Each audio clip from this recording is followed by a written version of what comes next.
Past 5 months, we have all, I think every single one of us, put our heart and soul, like we always do, into caring for Klal Yisrael. And this is a day that is designed specifically to be mechazik one another, to strengthen one another, to support one another, to better empower us and position us to continue to serve Klal Yisrael during these difficult times.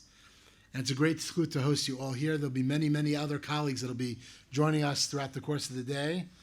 And we appreciate people taking the time to be here and to be a part of this special community of those who care for Klal Yisrael. So thank you and yeshar koach to all of you.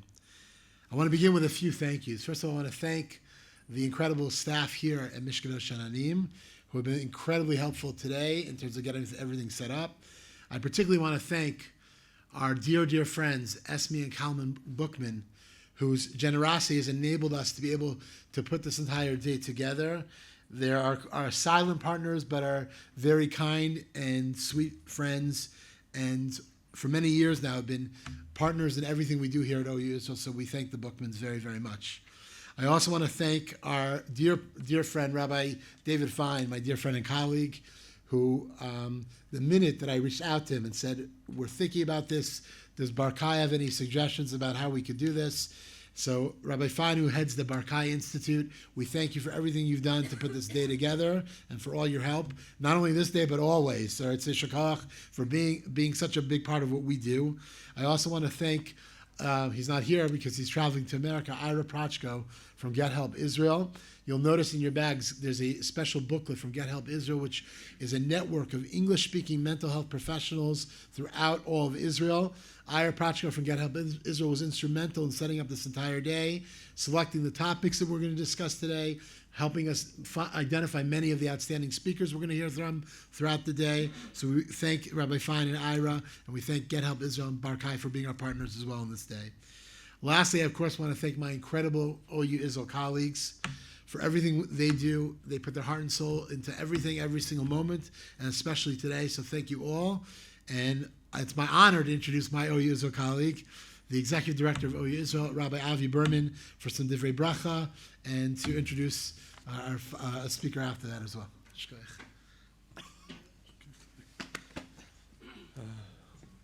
Boker tov, everyone, and thank you and kol hakavod for being here. Birshos harabanim, birshot harbaniyot, birshos kahal kadosh. Literally, everybody sitting here for taking time out of your busy and important schedules to be for Klal Yisrael. While I'm sure that B'ezrat Hashem we're going to gain tools today that will help us on a personal level, I know that each and every one of us are here to gain tools to be able to help Klal Yisrael. The reality is that we have a major task in front of us. As the OU, this is we're right now on a mission, as Rabbi Hauer is here with me. This is our 28th mission since October that we brought to Israel. And I think that as time goes on, every individual we meet with, whether it's families, whether it's bereaved families, whether it's hostages families, politicians, mayors, etc., the word that keeps on going over, being repeated again and again and again, is the mental health, the stability of the community, the stability of the families. And the fact that we're gathering here today is coming and saying we want to do something about it. But it's gigantic. It's absolutely gigantic. And the question is, are we able to do it? Is the fact that we're sitting 50 people, 60 people in a room learning tools, is that going to do it in order to be able to make sure we're going to make a change? And I look in this week's Parsha. And this week's Parsha tells us that the day that the Mishkan was built, ויהי בחודש הראשון בשנה השנית באחד לחודש, הוקם המשכן.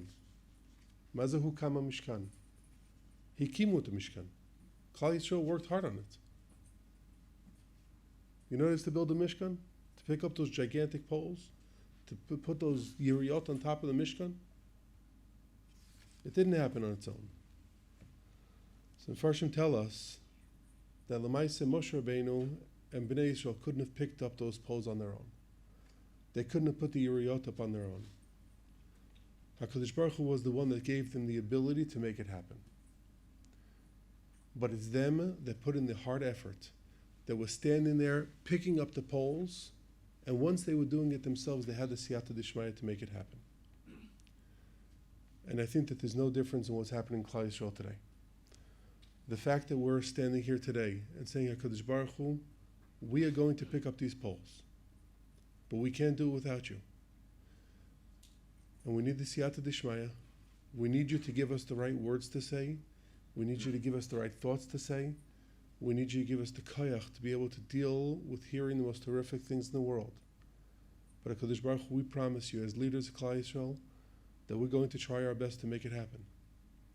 And Be'ezrat Hashem, with HaKadosh Baruch Hu's siyata d'shmaya and our hard work, Be'ezrat Hashem, we will do it. I want to thank Rabbi Moshe Hauer. He's the Executive Vice President of the Orthodox Union Worldwide, for your endless work in guiding Klal Yisrael, both in America, Israel, and the world. And Rabbi Hauer took his position as COVID started. And I don't think that when he decided to take the position in the OU, he would know within the first 4 years he would be dealing with 2 major crises. But this is my opportunity to thank HaKadosh Baruch Hu for making sure that he put the right person in the right position at the right time. Thank you, HaKadosh Baruch Hu, and thank you, Rabbi Hauer, for everything that you do.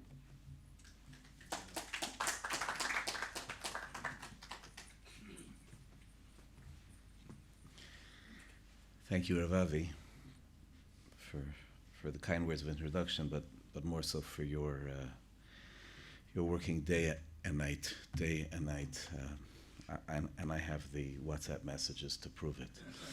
So your Mesirut for Klal Yisrael and the Mesirut of your team, of your magnificent team, those present here in this room and beyond, is something which is inspiring to all of us. Rabbi Yisrael Salanter famously said that relative to ourselves, we're supposed to be ma'aminim, we're supposed to believe in God, and relative to others, we should act as if there is no God, that it's completely in our hands.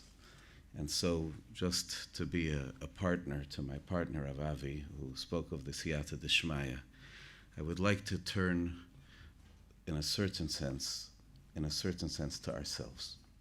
And I think that that's what the purpose is of this day. And maybe to perhaps frame it by a half pasuk, a half verse in Megillas Esther, which deserves to be up in lights because it's the core, in a certain sense, of the story. Megillas Esther, when it introduces us to the Ish Yehudi, to Mordechai, and it says he was Omenes Hadassah, he Esther Bas Dodo, he was taking care of Esther, Ki ein lo av ha'em, because she had no father or mother, uvemois avia ve'ima lekacho Mordechai lo levas. When her father and mother died, Mordechai took her for himself, for a daughter. The Gemara says, strikingly, that right after Esther was conceived, her father died, and right after she was born in childbirth, her mother died. In a certain sense, this is an expansion on the heritage of her family. She was from Shevet Binyamin, and Binyamin was born. His mother gave up her life in childhood. And Mordechai is the hero of the story. Is he the hero of the story because he didn't bow down to Haman? Is he the hero of the story because he called upon Esther at some point in time and to say, Mi yodea im la'es kazos higat lamalchus, this is your moment, you have to step up? Is he the hero of the story because he was there at the right moment when Achashverosh awoke? He was the hero of the story because when Esther was there without a father and mother, he stepped in to take care of her. That is the moment, the defining moment, which everything else just unfolds. That was the defining moment. We may even be so bold as to suggest that when we have this rich tradition, Kol Barama Nishma Rachel Mevakla Al Bonea, that it's the tears of Rachel Imenu that bring us the Geula, So what does that mean? So we're used to the pasuk, right? The haftorah that we read on Rosh Hashanah. Mini kolech mi bechi, Hashem comforts her. But think about it. Binyamin was born, and he didn't have a mother. That was Rachel's ache, ben Tsari, ben Oni ben Tsari. What's going to be with my child? And hey, Binyamin grew up just fine. He grew up just fine. We don't have psukim describing the trauma, the difficulty that Binyamin carried through his life because he didn't have a mother. Why? It wasn't just HaKadosh Baruch Hu who told Rachel Imenu everything's going to be okay. It was Leah and Bilhah and Zilpah who said, this child is now going to be our child.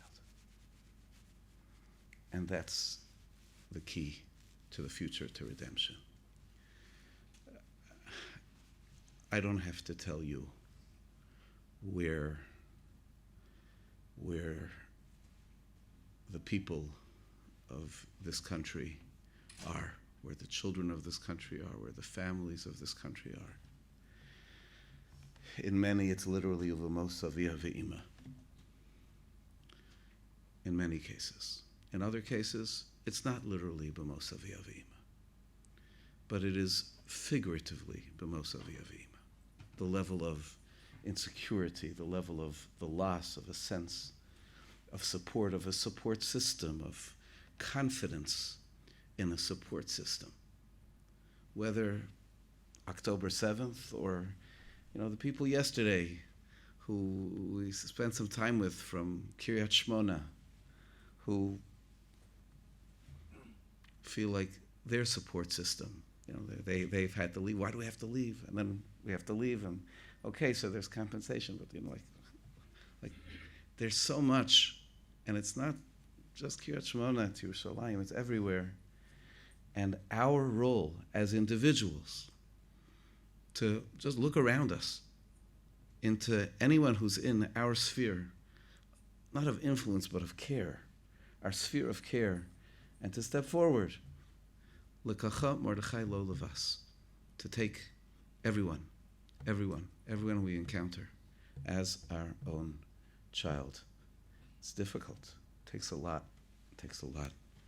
to give a lot. And HaKadosh Baruch Hu, Hashem, should help a lot. I also believe in God, Rav Avi, don't worry. HaKadosh Baruch Hu should help us, that we should rise to it, and we should find the resources to be able to do it, and Hashem should give us the strength to do it. But there's so much that is upon us, and it's a beautiful and magnificent thing that we're coming together today to get both some practical tools and some strength from each other to be able to do it well. Chayfetz Hashem b'yadchem yatzliach v'yinoam Hashem Elokeinu aleinu u'mas yadenu kanana aleinu.